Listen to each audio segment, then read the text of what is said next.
Nah, firman Tuhan yang saya mau bagikan kepada saudara hari ini, judulnya adalah drama free family atau bebas drama keluarga. Apa artinya?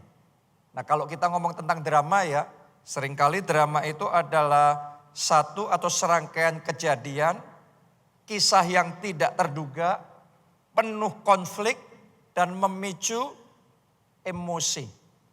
Kalau drama ditonton di film seru. Benar apa tidak? Di sini suka nonton drama Korea. Semakin banyak konfliknya, semakin banyak gejolaknya, semakin menegangkan, filmnya semakin laris. Betul apa betul? Itu dalam film. Tapi drama di realita dalam kehidupan keluarga kita nggak seru, saudaraku. Kalau itu yang terjadi, ya karena yang kita mau di dalam keluarga kita adalah keluarga yang rukun. Keluarga yang damai. Keluarga yang bersatu. Keluarga yang penuh dengan sukacita. Yang mau punya keluarga kayak gitu siapa? Boleh lambaikan tangan saudara. Saya berdoa apa yang jadi kerinduan saudara, Tuhan berikan dan Tuhan kerjakan. Amin. Jadi kita nggak mau yang di dalam film itu terjadi di dalam keluarga kita. Mari kita buka Alkitab kita baca di 2 Korintus 7 ayat yang kelima. Ini adalah kesaksian Rasul Paulus. Dia ngomong begini, bahkan ketika kami tiba di Makedonia, kami tidak beroleh ketenangan bagi tubuh kami. Di mana-mana kami mengalami kesusahan. Dari luar pertengkaran dan dari dalam ketakutan. Coba renungkan itu. Ini seorang Rasul Paulus yang ngomong. Artinya dalam pelayanannya, dalam kehidupannya banyak masalah enggak? Lebih banyak dari masalah saudara.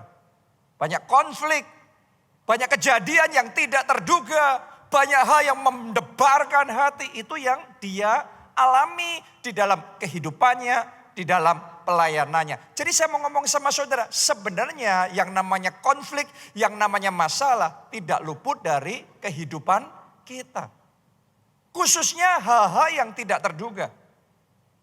Kadang-kadang terjadi tiba-tiba didiagnosa muncul sakit penyakit padahal sudah olahraga, sudah makan sehat, sudah ini, sudah itu. Tidak terduga muncul diagnosa yang mengerikan itu.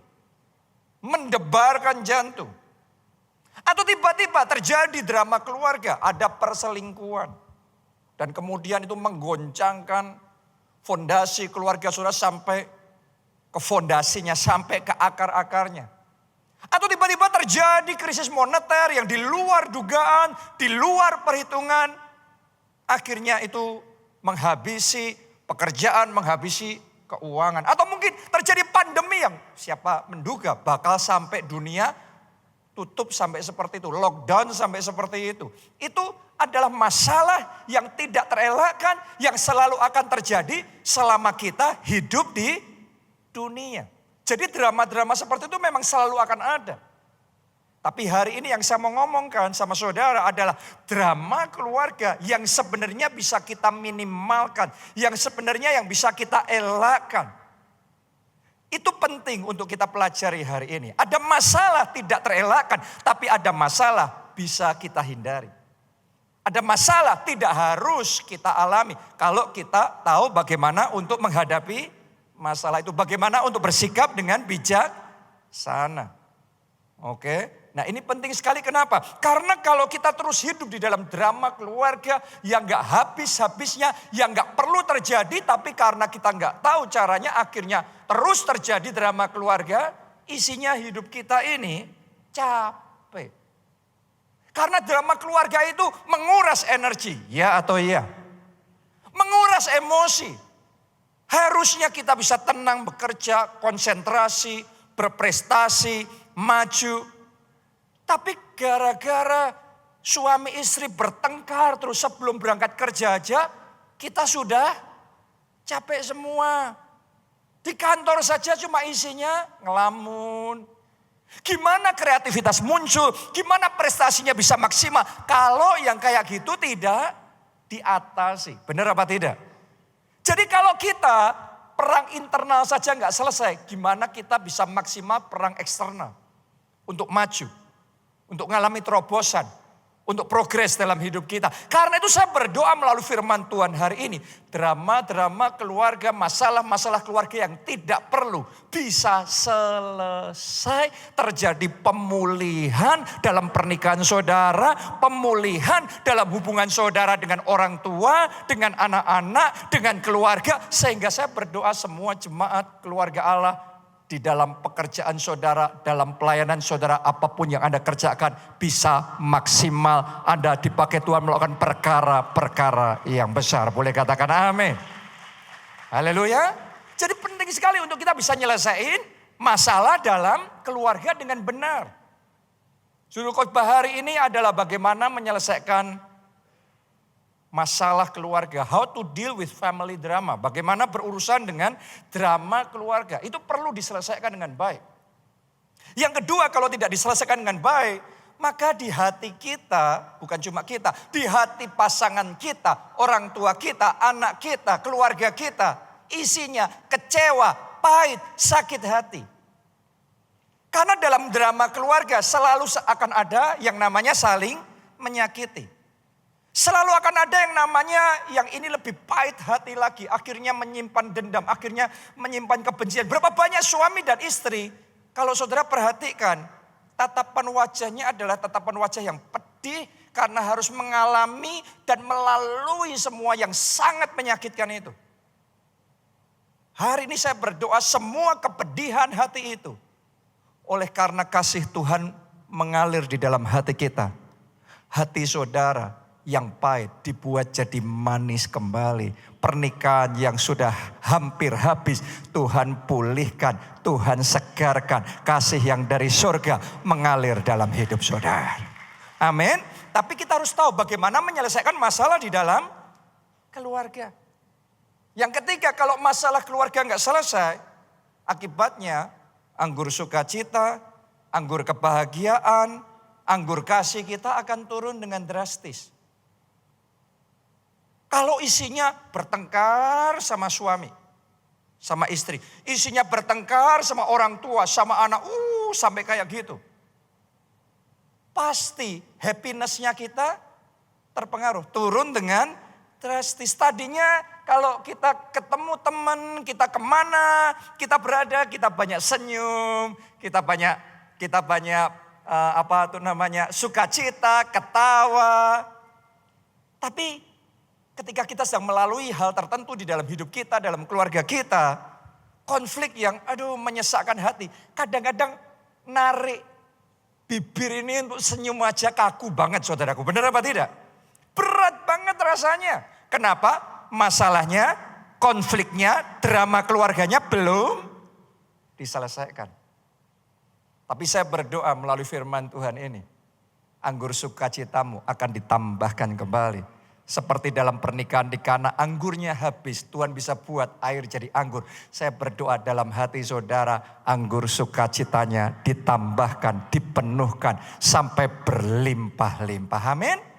Karena itu kita harus belajar bagaimana menyelesaikan konflik drama keluarga kita. Nah, kalau kita ingin tahu bagaimana berurusan dengan drama keluarga, kita harus ngerti di dalam setiap drama keluarga, dalam setiap masalah yang dihadapi oleh keluarga kita, selalu ada 3 pihak yang terkait. Saudara harus sadar itu. Jadi itu bukan hanya urusan antara engkau sama suamimu. Itu bukan hanya urusan engkau sama mertuamu saja atau sama kakakmu atau sama adikmu saja. Anda harus tahu ada berapa? 3 pihak yang terkait dalam setiap drama keluarga. Saya berdoa, anointing to see, urapan untuk melihat, Tuhan berikan kepada saudara. Sehingga Anda bisa melihat ini. What's going on behind the scene? Apa yang terjadi di balik layar? Kalau Anda hari ini ibadah, terus kemudian yang Anda experience seperti ini. Anda harus ngerti, untuk bisa experience seperti ini. Untuk bisa ada present worship seperti ini. Untuk ada firman Tuhan yang bisa disampaikan seperti ini. Ada yang terjadi di balik layar. Sama halnya dalam keluarga, pertengkaran saudara sama mertua saudara, sama kakak, sama adik saudara. Itu bukan cuma urusan Anda sama kakak saudara, adik saudara. Tapi ada 3 pihak yang terlibat. Dan doa saya melalui firman ini, mata roh kita dicelikkan untuk bisa ngerti siapa saja pihak yang terlibat dalam urusan konflik keluarga kita. Siapa itu? Yang pertama, iblis. Anda harus tahu bahwa iblis itu selalu berusaha terlibat dalam urusan keluarga. Untuk apa? Untuk mengacaukan keluarga kita. Alkitab ngomong iblis itu kayak pencuri yang datang hanya untuk mencuri, membunuh, dan membinasakan. Itu yang dia lakukan di keluarga pertama di dunia. Siapa keluarga pertama? Adam dan Hawa. Mereka baik-baik saja, rukun-rukun saja, happy-happy saja, hidup di Taman Eden, semuanya serba indah, kelimpahan luar biasa. Iblis datang.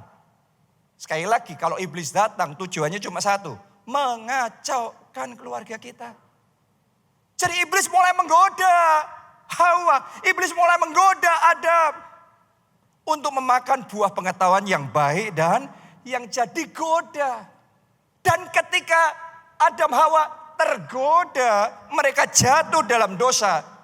Dari saat itulah drama keluarga yang penuh dengan konflik, yang menguras energi, yang menjadi skandal demi skandal yang gak habis-habisnya dimulai di keluarga mereka. Kenapa? Karena di balik semuanya itu ada turut campur iblis yang berusaha untuk mengacaukan apa yang baik. Tuhan ciptakan semuanya baik. Rencana Tuhan baik. Tuhan kepengen mereka mengalami hidup yang baik. Di dunia yang baik. Tapi yang iblis mau, mereka rusak, mereka kacau, mereka hancur. Akhirnya mereka kehilangan kemuliaan Tuhan. Akhirnya Adam dan Hawa terpotong dari berkat Tuhan. Mereka diusir keluar dari Taman Eden. Mereka akhirnya hidupnya sangat susah sekali.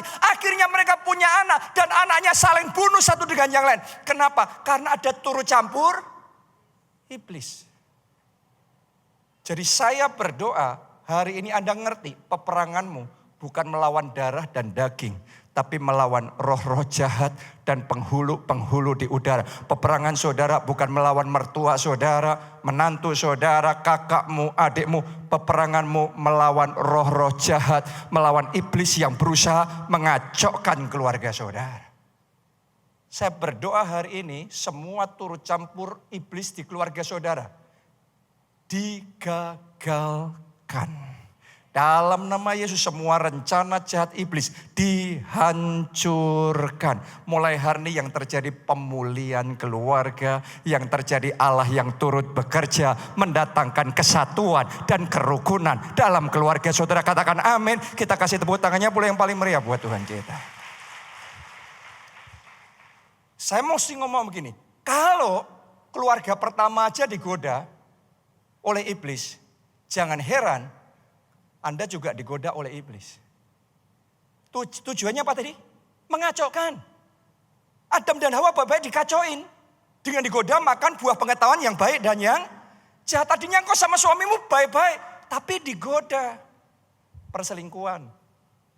Benar apa tidak? Kalau Anda tergoda, hilang Taman Eden pernikahanmu. Kalau tergoda. Tadinya keuangan baik-baik saja, pekerjaan baik-baik saja, tergoda. Gaya hidup yang lebih besar pasak daripada tiang. Wah, kepengennya kelihatan ngejreng. Kepengennya kelihatan keren.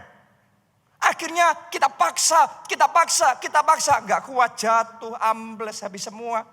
Karena tergoda. Iblis mulai goda dengan pergaulan yang salah. Anda harus tahu. Kita harus mengasihi semua orang. Tapi kita tidak harus bergaul jadi sahabat dengan semua orang. Kenapa? Karena Alkitab yang ngomong pergaulan yang buruk merusak kebiasaan yang baik. Ada pergaulan tertentu Anda teruskan, pernikahanmu hancur.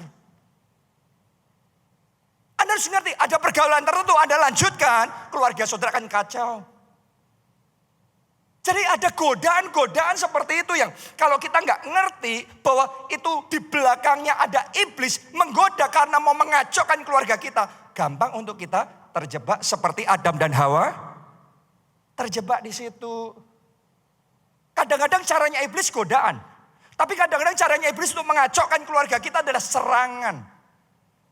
Iblis bukan hanya bisa menggoda, tapi iblis juga kita mau melancarkan panah berapi. Untuk menghancurkan. Kadang-kadang panah berapinya adalah sakit penyakit.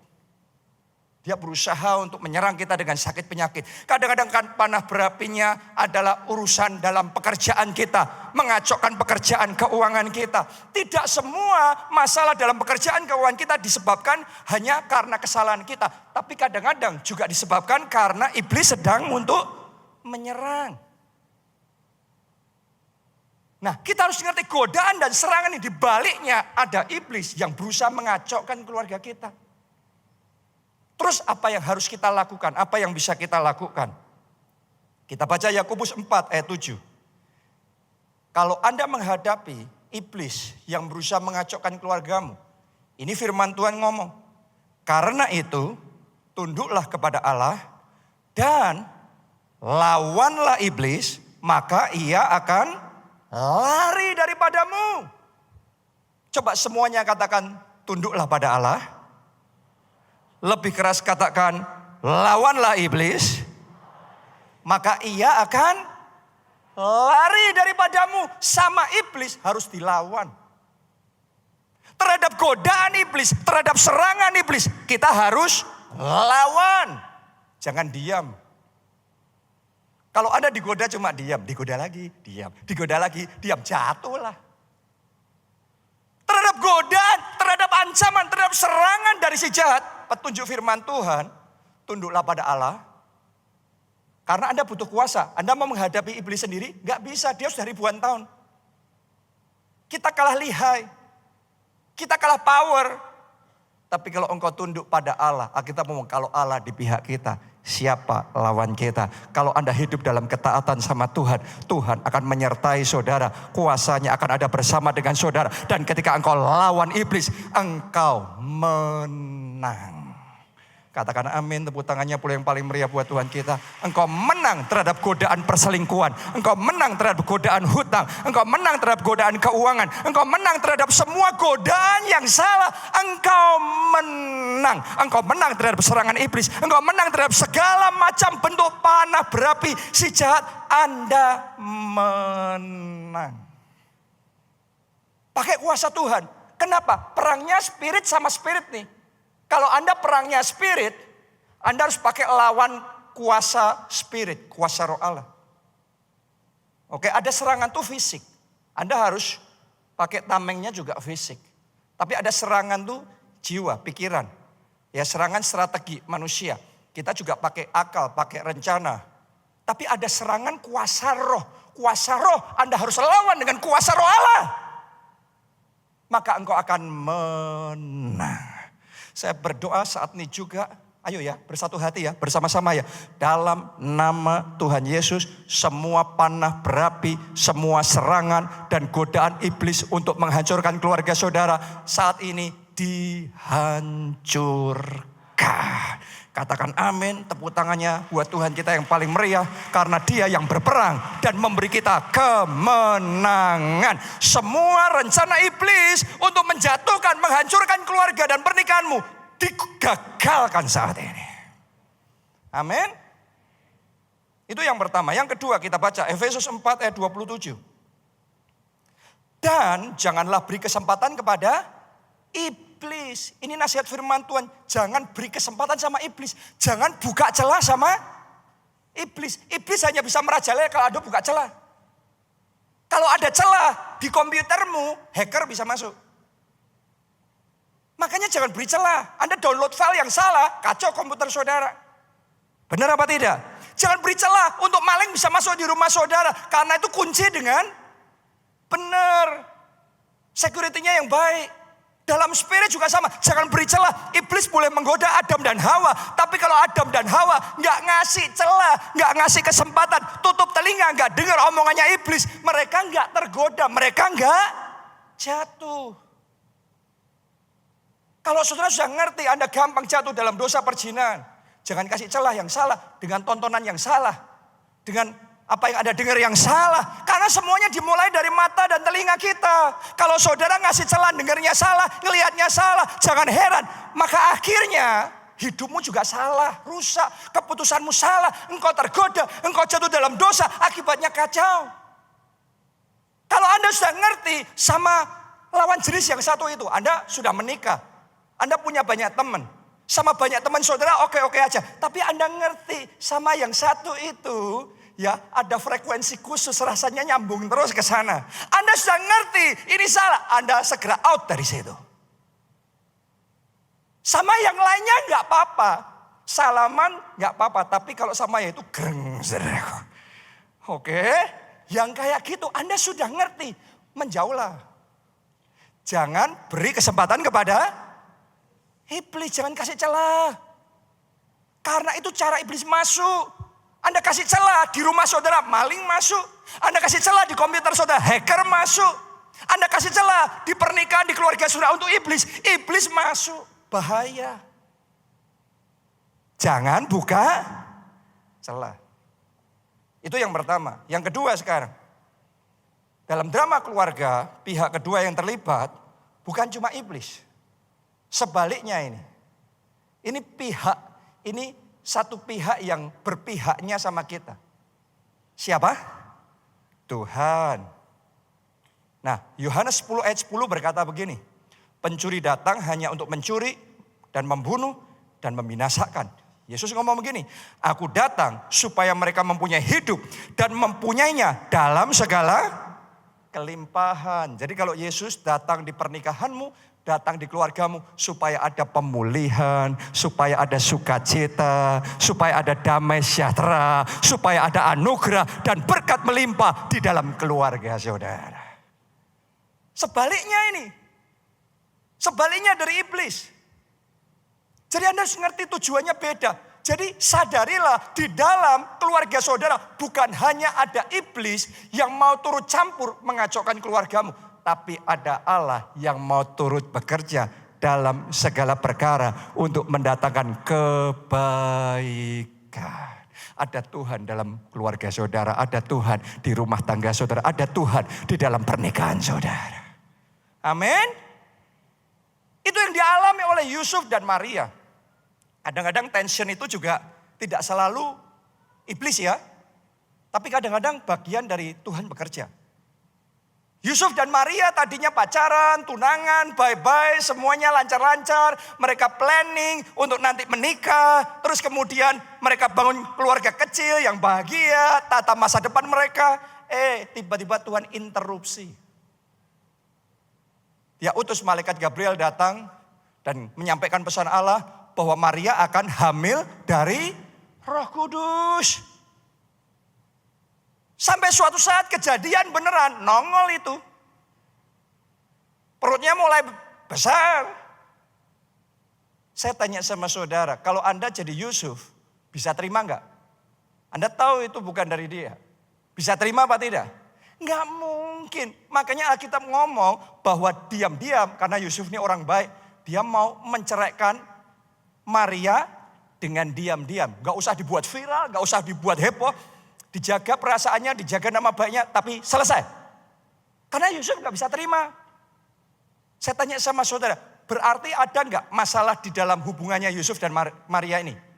Ada, masalahnya bukan disebabkan oleh iblis. Tapi ada rencana Tuhan di situ. Karena Tuhan mau pakai Maria untuk melahirkan bayi Yesus. Dan Maria mau ngomong apa? Dengan omongannya sendiri bisa enggak engkau meyakinkan pacarmu engkau hamil dari Roh Kudus? Anda akan masuk rumah sakit jiwa saudaraku. Benar apa tidak? Maria enggak mungkin bisa ngomong apa. Tapi karena Tuhan yang beracara. Kalau Tuhan beracara dalam keluarga saudara, apapun yang Anda hadapi, engkau tidak hadapi sendiri. Tuhan akan tolong saudara. Tuhan akan turut campur. Tuhan akan buka jalan dalam hidup saudara. Dan itu yang dia lakukan. Tuhan tampakkan diri sama Yusuf. Dalam mimpi Tuhan bicara sendiri sama Yusuf. Tuhan jamah hati Yusuf. Sehingga Yusuf yang tadinya gak bisa terima sekarang luluh hatinya. Oh oke. Entah gimana Yusuf bisa terima, entah gimana somehow Yusuf bisa memahami itu. Yusuf percaya, akhirnya membatalkan niatnya untuk bercerai. Akhirnya mereka melanjutkan hubungan mereka. Karena Tuhan turut campur. Saya berdoa sementara firman ini disampaikan. Tuhan sudah mulai turut campur dalam keluarga saudara. Tuhan sudah turut campur menjamah hati yang keras, menjamah hati yang kecewa, menjamah hati yang terluka, disembuhkan, dipulihkan, disegarkan kembali oleh Tuhan. Katakan amin, tepuk tangannya yang paling meriah buat Tuhan kita. Tuhan bisa turut campur. Oke. Jadi kalau saudara sedang menghadapi seperti Yusuf dan Maria, Anda enggak tergoda, Anda enggak berbuat salah. Tapi Anda harus melalui proses itu. Bagian dari rencana Tuhan, apa yang bisa kita lakukan? Simple. Belajar surrender. Berserah dan taat sama prosesnya Tuhan. Ada di sini yang menghadapi masalah dalam pernikahan, dalam keluarga saudara. Ikuti saja proses yang dari Tuhan itu. Karena semua proses dari Tuhan akan mendatangkan kebaikan dalam hidup kita. Walaupun awalnya prosesnya nggak enak, awalnya prosesnya sakit. Tapi semua proses yang dari Tuhan semata-mata untuk memberikan hidup dan hidup yang berkelimpah. Keluarga kami mengalami hal yang sama. Papa saya orang pertama di keluarga yang jadi Kristen, percaya Yesus, terima Yesus sebagai Tuhan dan Juru Selamat. Karena dia mengalami masalah, Anda kalau tahu kesaksiannya, rambutnya rontok, dia sudah ke dokter manapun, ke dukun manapun, ke manapun juga. Tapi tidak ada jalan keluar, tidak ada pertolongan. Dia datang sama Yesus, dia doa sama Yesus, Yesus jamah, Yesus sembuhkan dia. Dia ikut Yesus. Jadi dia satu-satunya Kristen di keluarga waktu itu. Dan setelah itu Tuhan mulai panggil dia untuk melayani. Jadi dia pengusaha, tapi mulai melayani Tuhan. Setelah itu Tuhan panggil jadi pendeta, tapi tetap jalanin bisnisnya. Pabriknya tetap jalan terus. Sampai di suatu titik karena fokusnya di bisnis, terus kemudian pabriknya yang running orang lain, somehow it's mismanagement, akhirnya crash. Pabriknya habis, bangkrut. Saya mau tanya sama saudara, kira-kira kalau saudara jadi posisi seperti Pak Obaja, gampang nggak? Karena saudara orang pertama dalam keluarga saudara yang jadi Kristen dan kemudian Anda bangkrut. Kira-kira apa perkataan keluarga besar yang lain?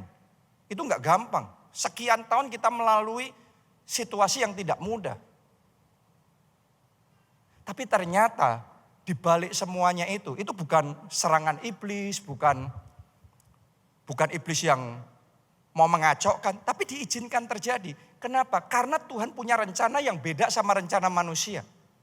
Pak Obaja berpikir waktu itu pokok rencananya ya melayani, ya berbisnis. Tapi kadang-kadang Tuhan tuh punya rencana beda sama pemikiran kita. Tuhan maunya Pak Obaja fokus 100% untuk melayani. Jadi yang ini diizinkan kandas. Dan dari itu kandas, Pak Obaja bisa fokus full dalam pelayanan. Karena dia fokus full dalam pelayanan, di situ kuasa Allah bekerja dengan leluasa, hikmat Tuhan mengalir dengan deras, dan kemudian revival terjadi, gereja bertumbuh, terobosan demi terobosan, lompatan demi lompatan, sampai akhirnya gereja kita jadi berkat sampai ke bangsa-bangsa. Ternyata di balik satu kehancuran besar, kerugian yang besar, Tuhan sudah menyediakan ada kemuliaan yang lebih besar. Kemenangan yang lebih besar kalau kita nurut prosesnya Tuhan. Jadi kalau hari ini Anda yang sedang dalam prosesnya Tuhan, Anda belajar berserah sama Tuhan. Anda belajar percaya dan mengikuti Tuhan. Yang penting tangan ini gak lepas dari tangannya Tuhan. Yang penting terus gandeng tangan Tuhan. Yang penting terus berjalan bersama Tuhan. Tuhan yang akan memimpin saudara pada jalan kemenangan. Katakan amin. Tepuk tangannya yang paling meriah buat Tuhan kita. Pak Obaja kehilangan bisnisnya, pabriknya, perusahaannya. Mungkin di antara saudara di tempat ini ada yang kehilangan orang yang Anda sayangi. Anda kehilangan warisan saudara, aset saudara. Anda kehilangan hal yang berharga dalam hidup saudara. Tapi kalau Anda sudah evaluasi dan Anda ngerasa kok kayaknya saya nggak ngelakuin hal yang salah ya. Kalau Anda ngelakuin yang salah ya tentunya harus bertobat dan memperbaiki kesalahan. Tapi kadang-kadang kita nggak ngelakuin yang salah pun terjadi dalam hidup. Ngikuti aja proses Tuhan. Karena di babak berikutnya Anda akan melihat akan ada penyertaan Tuhan yang besar. Akan ada rencana Tuhan yang besar. Akan ada berkat Tuhan yang besar. Apa yang tidak Anda pikirkan dan bayangkan. Apa yang tidak dilihat mata, didengar telinga, timbul dalam hati manusia. Itu yang Tuhan berikan bagi setiap orang yang mengasihi Dia. Siapa yang mengasihi Yesus di tempat ini? Lambaikan tangan saudara. Terima yang terbaik dari Tuhan. Katakan amin. Tepuk tangannya yang meriah buat Tuhan kita. Itu pihak yang kedua. Pihak yang ketiga yang terlibat di dalam drama keluarga. Ya kita sendiri, manusia. Kita dan orang-orang yang di sekeliling kita. Itu pihak yang ketiga. Jadi ada iblis, ada Tuhan, ada manusia. Seringkali masalah keluarga kita bukan disebabkan karena iblis, tapi karena ketidakdewasaan kita sendiri, karena kekonyolan kita sendiri, karena kebodohan kita sendiri, kita berbuat salah, akhirnya kita yang menanggung akibatnya. Belum tentu semua kecelakaan karena serangan iblis. Lah kalau kita yang ugal-ugalan, kita yang kacau balau, mengemudi gak benar, jangan heran terjadi kecelakaan. Itu belum tentu karena iblis. Kadang-kadang iblis jadi kambing hitam terus. Ini iblis ini. Ini iblis. Waduh, kok aku disalahin terus? Kadang-kadang karena kesalahan kita sendiri. Mari kita baca firman Tuhan dalam Yakobus 4 ayat 1 dan 2. Dari manakah datangnya sengketa dan pertengkaran di antara kamu dan suamimu dan istrimu dan kakak adikmu dan mertuamu? Dari mana itu datangnya? Bukankah datangnya dari hawa nafsumu yang saling berjuang di dalam tubuhmu? Kamu mengingini sesuatu tetapi kamu tidak memperolehnya. Lalu kamu membunuh, kamu iri hati, tetapi kamu tidak mencapai tujuanmu. Lalu kamu apa?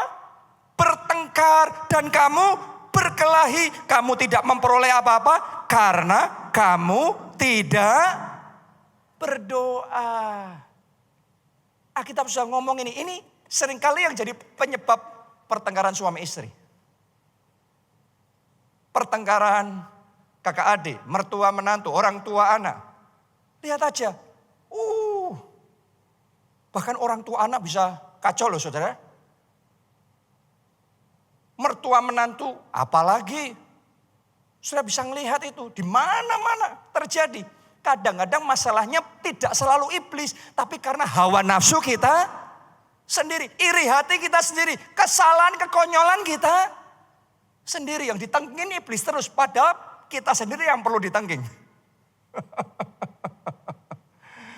Ya, terus harusnya kita gimana untuk mengatasi hal ini? Yang pertama, belajar bertumbuh secara rohani.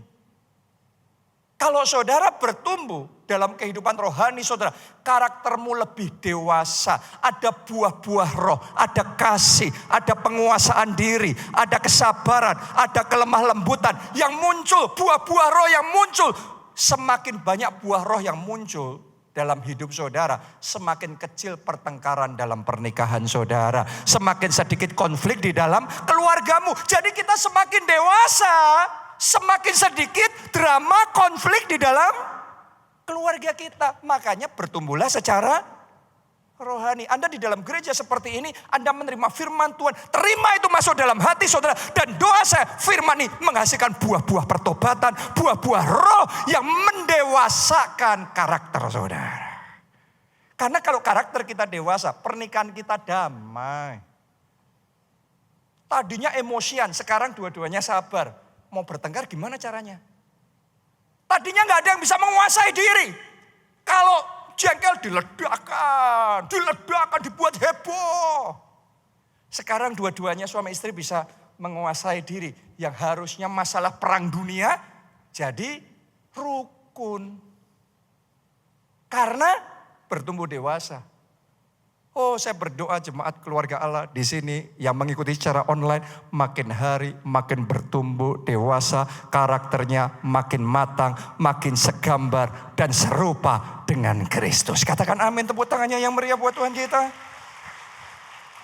Yang kedua, untuk mengatasi yang satu ini, urusan ketidakdewasaan kita ini, belajar bijaksana. Be wise. Dalam urusan keluarga, be wise. Belajarlah untuk bijaksana. Saya belajar di dalam keluarga saya sendiri, dalam hubungan saya sama istri, dalam hubungan saya sama orang tua, sama orang lain. Salah satu bijaksana yang kita bisa lakukan adalah belajar membuat kesepakatan yang baik. Kadang-kadang suami maunya ini, istri maunya itu, beda kepentingannya. Kalau nggak ada yang pembicaraan yang baik, maka akhirnya tarik-tarian yang nggak berujung. Ujungnya drama keluarga, konflik, pertikaian, nggak habis-habisnya saling menyakiti. Tapi kalau Anda bisa belajar cuma duduk sebentar, menguasain hati, ngobrol yang enak, suasana yang baik, terus membuat kesepakatan. Anda belajar jangan minta yang Anda mau dulu. Anda dengerin dia maunya apa, terus buat kesepakatan. Kalau Anda bisa buat kesepakatan dengan suami, buat kesepakatan dengan istri, maka urusan pertengkaran bulan berbulan itu selesai seketika itu. Begitu ada kesepakatan, selesai itu urusan. Tari-tarian selesai itu. Ada berapa kali kita mau ini, dia mau itu. Tapi nggak ada yang bijaksana, menyelesaikan masalah dengan bijaksana. Nggak ada kesepakatan. Tanpa kesepakatan semuanya asumsi. Dengan asumsi semuanya akan punya pemikiran beda. Kita platformnya beda. Akhirnya konflik nggak selesai. Tapi kalau Anda sudah bisa, makanya ya saya bahkan sama yang belum menikah. Seringkali kalau datang sama saya ngomong mau menikah, salah satu nasihat yang saya berikan, buat kesepakatan urusan keuangan. Salah satu kesepakatannya perlu urusan apa? Keuangan. Itu kan salah satu masalah terbesar dalam pernikahan. Suami mau pakai uang untuk ini, istri mau pakai uang untuk itu. Gak ada kesepakatan, ribut terus. Tapi kalau sudah ada kesepakatan, oke yang ini gini ya. Yang itu gitu ya, sepakat, selesai saudara. Urusan selesai, bukan cuma urusan keuangan. Semua urusan yang lain kalau Anda ada kesepakatan, kesehatian, kesepahaman, selesai itu konflik. Kan itu belajar bijaksana supaya bisa menyelesaikan masalah. Setiap hal yang saya ngomong sama saudara ini bukan cuma teori, ini sesuatu yang saya hidupi secara pribadi. Dan saya tahu yang tadinya konflik demi konflik, sekarang happy demi happy. Yang tadinya drama demi drama, sekarang berubah sukacita demi sukacita. Biarlah itu juga Tuhan kerjakan dalam hidup saudara, dalam hati saudara, dalam keluarga saudara. Tepuk tangannya yang paling meriah buat Tuhan kita. Yang terakhir ya, yang terakhir. 2 pemicu drama keluarga. 2 pemicu drama keluarga. Nomor 1, tuntutan konfrontasi yang intens. Biasanya konflik itu terjadi karena gini. Ada satu pihak yang gak puas. Terus nuntut. Bahkan konfrontasi terus menerus. Karena gak puas. Contoh. Suaminya jenis yang gak pedulian. Karena suaminya gak pedulian, istrinya tidak puas. Nuntut. Dan konfrontasi terus. Ribut lah. Itu penyebab drama berjilid-jilid, berseri-seri gak habis-habisnya. Atau sebaliknya. Gara-gara suami gak puas. Karena istrinya fokusnya terus urusan anak. Suaminya merasa gak diperhatiin. Gak puas, tapi gak bisa komunikasi dengan baik. Yang ada nuntut. Ributlah perang dunia ketiga. Itu sandal terbang, piring terbang, semua terbang saudaraku di rumah. Atau mungkin mertua, menantu, orang tua, anak. Yang beda cara berpikir, beda cara bekerja. Jadi satu, ributlah saling menuntut, saling memasakkan kehendak. Ribut. Konfrontasi yang gak habis-habisnya. Jadi solusinya gimana kalau saudara ngalami yang seperti ini? Yang pertama, sadari terlebih dahulu bahwa tidak akan ada pernikahan atau keluarga yang bisa bahagia kalau tuntutannya terus menerus. Oke, memang kadang-kadang ada hal tertentu yang Anda perlu perjuangkan dan golkan. Tapi kalau semua hal isinya tuntutan demi tuntutan demi tuntutan, capek. Benar apa tidak? Enggak ada pernikahan yang bisa bahagia. Bahkan kalau Anda dapatkan yang Anda mau, Anda nuntut, Anda berjuang, pokok akhirnya ya sudah. Suami saudara oke, istri saudara akhirnya ya sudah. Karena dituntutin terus. Anda sendiri yang happy, tapi pasanganmu enggak happy. Saya sudah melihat keluarga-keluarga hancur. Kenapa? Karena cuma satu pihak yang happy, yang satunya enggak happy, akhirnya benci dalam hati. Oke, tapi benci dalam, enggak terima dalam hati. Jangka panjangnya perang dunia ketiga itu. Karena di dalam keluarga, it's not only about what I want, but more on what we want. Keluarga itu kalau mau happy, itu bukan tentang yang saya mau, tapi tentang yang kita mau. Anda bisa menang, tapi keluargamu kalah. Engkau bisa menang, tapi pernikahanmu kalah. Kadang-kadang kita perlu mundur sedikit. Ya sudah, kita ngalah. Tapi kita bersama sekeluarga, kita menang. Pernikahan kita menang. Ada kerukunan, ada pemulihan, ada damai sejahtera. Dan saya mau ngomong gini, seringkali kita kalah dulu. Kita kalah dulu, pasangan kita yang menang, pasangan kita yang menang. Nanti Anda akan kaget. Anda lakuin itu terus sampai di satu titik.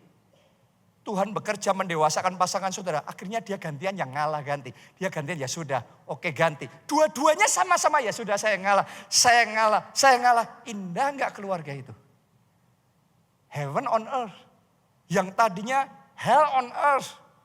Neraka di bumi. Wah tarik-tarian. Tuntut. Ya sekarang saling ngalah, saling pengertian. Jadi hari ini rubah mindset saudara. Bahkan seringkali kita harus menyadari ada pengharapan tertentu yang hanya bisa Tuhan memenuhi pengharapan itu. Manusia nggak bisa. Anda mau nuntut pasangan saudara kayak gimana pun, nggak bisa. Kenapa? Karena hal yang persis sama. Ada hal tertentu dari kita. Mau dituntut kayak gimana pun, kita mau seperti apapun, kita sendiri tidak bisa berubah. Jadi daripada kita nuntut terus, let it go. Saya belajar satu hal ini. Saya sama istri saya punya kebiasaan yang beda. Ya saya itu, dia orangnya rapi sih. Tapi saya lebih rapi dari dia. Oke. Ya, dia orangnya on time sih. Tapi saya jauh lebih on time daripada dia. Yang jadi masalah itu seringkali itu gapnya ini loh saudaraku. Nah gara-gara urusan itu namanya orang yang lebih rapi. Kita maunya kalau misalnya ini dibuka pintunya ngambil apa setelah itu apa? Ditutup. Itu yang selalu saya tutup pintunya. Tutup, itu kalau saya terus ribut lama-lama. Saya harus belajar tutup mata daripada tutup pintu. Tutup mata. Oke, bapak-bapak yang ada di tempat ini nunggu istri dandan. Mau acara pergi, itu mau Anda ngomong sampai mulut berbusa. Sampai Yesus datang kedua kalinya kayaknya tidak berubah dulu sekarang sampai selama-lamanya. Kalau Anda terus nuntut dan membuat tegang, poinnya adalah on time. Betul apa tidak? Tapi firman Tuhan ngomong perkataan yang pedas membangkitkan amarah. Tujuannya on time. Tapi Anda karena jengkel, ayo cepat. Itu sudah pasti firman Tuhan berlaku. Anda mau ngomongnya tentang on time pun, topiknya on time, tapi on time yang disampaikan dengan nada pedas. Rumusnya ribut. Itu sudah firman Tuhan ngomong. Anda gak bisa ngalahin firman Tuhan. Jadi daripada tuntutan yang gak ada habisnya. Belajar. Saya belajar banyak dari Pak Obaja. Sit back and relax. Oke, mau terlambat 5 menit silahkan. Mau terlambat 15 menit, ayo. Wong lockdown aja sudah kita sampai mundur berapa lama coba? Ya kan? Dulu kan nggak mungkin nggak ibadah minggu gereja kita dari berdiri puluhan tahun. Nggak pernah ada yang namanya ibadah minggu di cancel karena apapun. Mau kerusuhan, mau apapun, jalan terus. Tapi lockdown kemarin, cancel semuanya. Saya mikir, kalau ibadah bisa di cancel, pernikahan bisa cancel semua. Kalau cuma nunggu 15 menit, saya tunggu. Daripada saya nuntut gak bisa-bisa, ribut. Belajar relax, belajar let go lah. Pada akhirnya ada hal tertentu tuh kita hanya, oke, kita yang membuat hati kita lebih lapang. Ya Pak Obaja tuh ngajarin hal yang baik gini. Kalau engkau main bola di kamar, apa yang terjadi? Nendang bola sebentar langsung duk, berantakan, hancur semua. Tapi kalau Anda main bola di lapangan bola yang luas, Anda mau tendang seperti apapun, nggak apa-apa. Ya itu omongannya, rapopo katanya. Kalau hatimu kecil, sempit, baru ditendang sedikit, tersinggung, marah, jengkel. Tapi kalau hatimu dibuat lebih rileks, lebih lapang, mau ditendang kayak apapun, senyum. Oh, saya berdoa di rumahmu banyak senyum, banyak ketenangan, banyak kedamaian, ada kerukunan, ada sukacita. Katakan amin, amin. Tepuk tangannya yang meriah buat Tuhan kita. Yang terakhir, penyebab konflik yang kedua, yang terakhir. Kalau yang pertama tadi karena terlalu agresif, nuntut terus. Ada penyebab konflik yang kedua, yaitu terlalu defensif. Gak salah loh ya, itu bukan salahku. Gak mau disalahin, selalu membela diri. Kenapa? Karena kita nganggap kalau kita ngakuin yang salah, kita kalah. Dulu saya gitu. Makanya ribut terus. Sekarang keluarga kami banyak damainya. Banyak sukacitanya. Karena belajar. Makanya orang kalau mau belajar bertumbuh. Itu poinnya. Dalam segala perkara belajar bertumbuh. Belajar lebih baik. Buat sebagian orang ketika urusan dalam pernikahan, urusan dalam keluarga. Yang terpenting adalah menang kalahnya, benar salahnya. Tapi kalau buat saya, yang terpenting adalah belajarnya. Supaya melalui perbedaan, saya bisa jadi pribadi yang lebih baik. Melalui masalah, saya bisa bertumbuh lebih baik. Apa gunanya saya merasa menang kalau saya nggak bertumbuh? Kalau saya cuma nginjak pasangan saya main otoritas, saya nginjak anak-anak saya nginjak keluarga saya. Hanya untuk memaksakan pendapat, saya menang pun, saya kalah di mata Tuhan. Kenapa? Tidak bertumbuh. Dan dulu defensif banget. Kalau saya dikasih masukan sama istri saya, enggak kayak gitu kok. Oh maksudku gini, maksudku gitu. Karena semua itu bisa dilihat dua sisi. Satu hal yang sama, si A bisa ngelihat, ini tegas. Si B bisa ngelihat ini keras. Benar apa tidak? Orang yang sama dinilai beda. Masukan yang sama, seperti apa kita menilai itu? Dulu saya kalau dapat masukan, saya selalu defensif. Sampai di titik tertentu saya sadar, saya mulai buka hati saya. Oke. Bahkan mungkin Anda pernah dengar ya beberapa kali, di khotbah-khotbah saya ngakuin, saya punya masalah dengan kesombongan.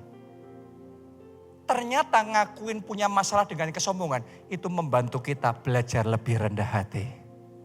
Karena kebanyakan orang sombong tidak merasa dirinya sombong. Dan orang sombong itu paling jengkel ketemu sama sesama orang sombong, saudaraku. Sombong banget dia. Biasanya yang ngomong gitu tuh orang sombong. Karena orang rendah hati kalau ketemu orang yang sombong gitu cuma senyum-senyum aja. Tapi orang yang tersinggung dengan orang sombong itu karena dianya sombong juga. Sampai kita mulai buka hati kita mulai belajar.